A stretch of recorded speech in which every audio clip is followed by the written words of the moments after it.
많은 분들이요, 그 관리사 시험을 준비하시면서 궁금한 사항들을 질문들을 하세요. 예, 그 중에서 몇 가지 그 질문을 모아서 저희가 답변을 하는 시간을 가지도록 하겠습니다. 볼까요? 네. 자, 먼저 첫 번째, 소방시설 관리사 2차 두 과목 대 한 과목 준비 중에 어떻게 준비하는 것이 더 좋을까요? 했어요. 물론 1장 1단이 있습니다.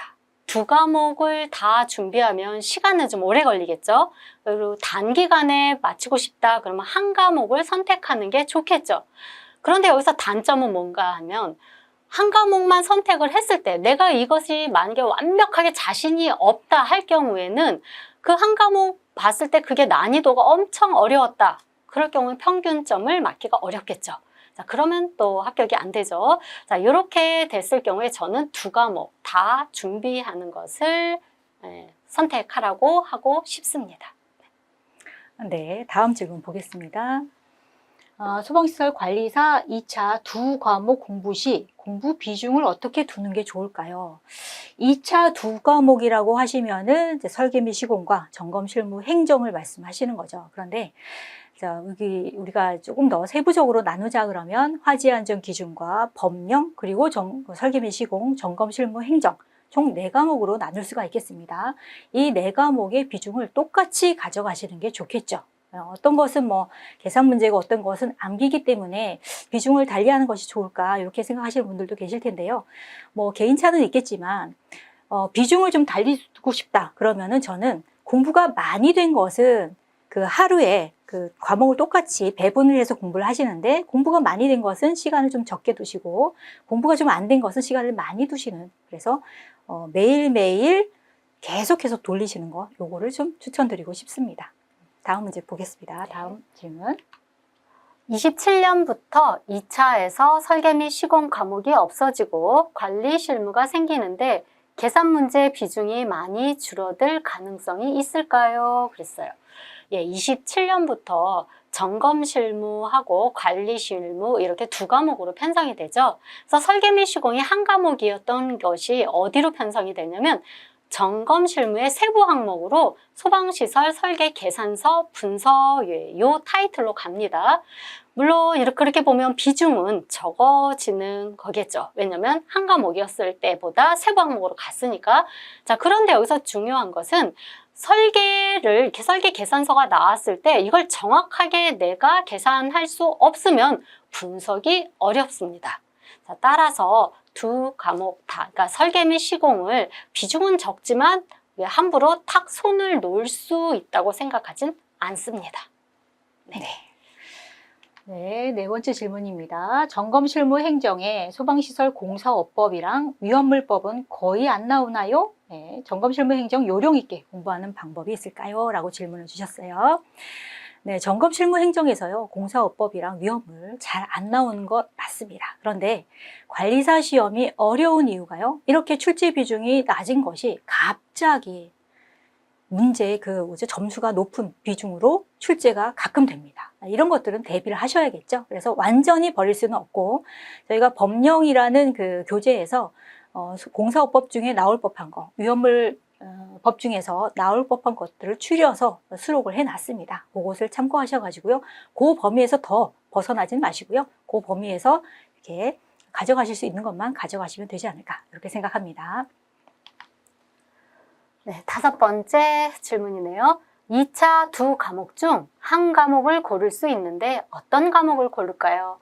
계산은 전공과 관련이 있어 익숙한 편이고 점검 실무는 업무상 익숙한데 두 과목을 모두 보는 것이 합격률이 높을까요? 했어요. 아주 좋은 케이스죠. 예, 두 과목을 다 준비가 다 되신 분이에요. 자, 이럴 때 한 과목만 하게 되면은요, 둘 중에 한 과목만 했을 때 만약에 그 과목의 난이도가 엄청 높았으면 이 한 과목만 공부하시는 분들이 가장 불안한 게 뭐냐면 평균 점수를 받을 수 있느냐는 거예요. 근데 지금 여기 질문자처럼 두 과목에 대해서 준비가 다 되신 분이라면 오히려 두 과목을 다 그대로 가져가시면서 평균점을 유지하는 게 어떨까 합니다. 예, 부럽습니다. 네. 네, 6번째 질문입니다. 점검제도 개정 후 소방시설 관리사의 수요가 많음에도 불구하고 수요를 못 따라가고 있다고 합니다. 이런 현상이 얼마나 지속될까요? 자, 이제 시간이 흐르면서 안전에 대한 요구는 점점 커지고 있습니다. 그런데 관리사 시험에 이 합격자 수를 보면은요, 그때그때 필요할 때마다 합격자 수를 조정을 한다는 것을 알 수 있어요. 난이도를 조정해서 합격자 수를 제어를 하고 있습니다. 이러한 상황은 크게 앞으로도 바뀔 것으로 예상되지는 않아요. 그러니까 앞으로도 지속될 거다라고 보는 거죠. 그래서 뭐 경제적으로 큰 이변이 생겨서 뭐 우리가 많이 못 살게 된다든지 이렇지만 않다고 하면은 계속되지 않을까? 이렇게 생각을 합니다. 자, 7번째 질문입니다. 키보드 사용보다 손으로 쓰면서 공부하는 것이 실제 시험 답안 작성 때 더 도움이 될까요? 자, 답부터 말씀을 드리면 그렇습니다. 손으로 직접 쓰셔야 합니다. 요새 젊으신 분들이 이제 키보드 많이 작성을 하는데요. 2차 시험은요, 답안지로 여러분들이 알고 있는 거를 표출해야 돼요.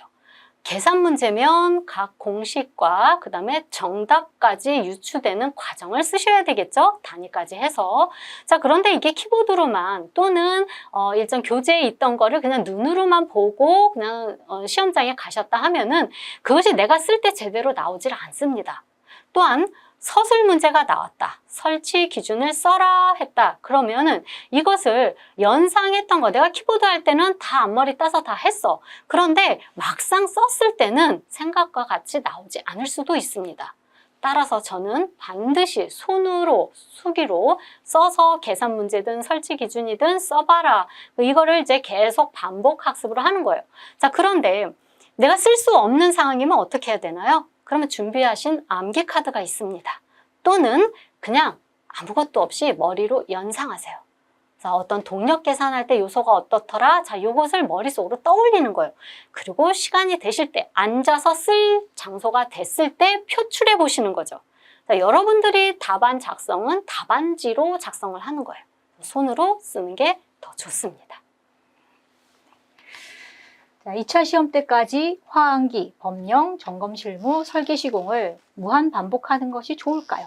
이렇게 딱 과목을 나눠 놓으셨네요. 그렇죠? 우리가 대학교 입학 수능 볼 때 국영수를 꾸준히 가져가라. 요 얘기처럼 요 4과목을 무한 반복하시는 거 중요하죠. 그런데 그보다 더 중요한 것은 어떻게 하느냐, 방법이 문제입니다. 무한 반복을 하시는데 아는 것을 읽고 또 읽고 이것은 전혀 의미가 없고요.